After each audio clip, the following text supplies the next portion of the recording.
Sakura. One number sums up happiness in Japan today. Sony Life asked 1,400 people, is having a sense of purpose, Ikigai, important? 93% said yes.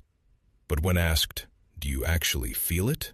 Only 61% said yes. So a third of people know happiness matters, but can't feel it? Right, and it gets worse by age.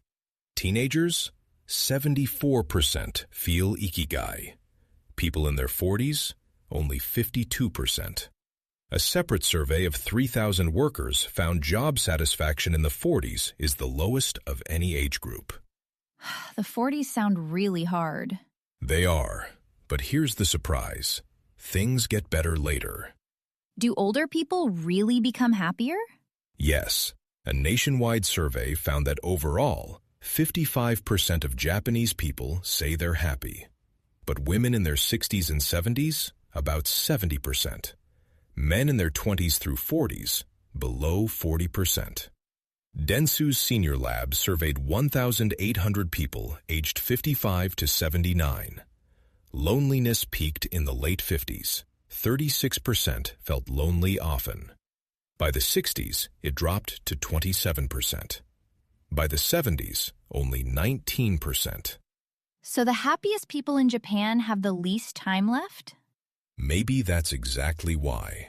What about young people? Teenagers were at 74%. What's their secret? Oshikatsu, actively supporting someone you love. An idol, a sports team, a character.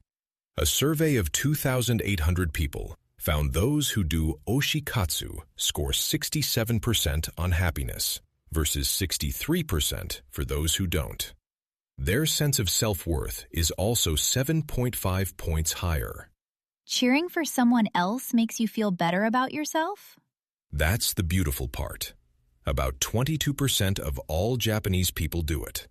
For women in their 20s, it's over 40%. But the same generation also spends the most time on phones. And people who use their phone 8 or more hours a day have a 53% loneliness rate versus 35% for those under 1 hour. Research shows face-to-face talk reduces loneliness, while talking to strangers online increases it. So they find happiness through fandom and lose it through their phones? Exactly. But many are pushing back. About 60% of people in their teens and 20s want to cut their phone time. A 23-year-old in Tokyo started holding digital detox events. Phones go in a box at the door. One woman said she first felt truly alive on a small island with no signal, playing cards with friends. Not connection, presence. So happiness is about noticing what's already there? That's exactly what the data says. In the Sony Life survey, 64% of people who feel Ikigai said they feel it most when I notice small, everyday joys. And 82% of people who say they have no Ikigai, they feel those same small moments. They just don't recognize them as happiness. The average cost of Ikigai activities is about $700 a year, roughly $5 per time. And older people take it one step further. They let go.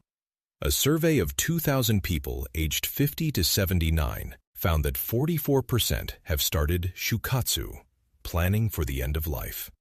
Their happiness score was 6.48 out of 10, compared to 6.03 for everyone else. The most common step? Stopping New Year's cards. Not grand gestures, just choosing what to release. By deciding what to let go of, they find what they want to hold on to. Look around us, Sakura. Fish in silence, water pressing the glass. We can barely hear each other. Are you unhappy right now? No, actually, I feel calm. That's because you're here, not scrolling, not comparing your life to someone else's photos. Just here. Happiness isn't something you chase. It's something you notice. Maybe these fish have it all figured out, Professor. Perhaps, but I'm glad we tried to talk anyway. You've been listening to Narrative Japan. Until next time, stay curious and keep listening for the whispers beneath Japan's economy.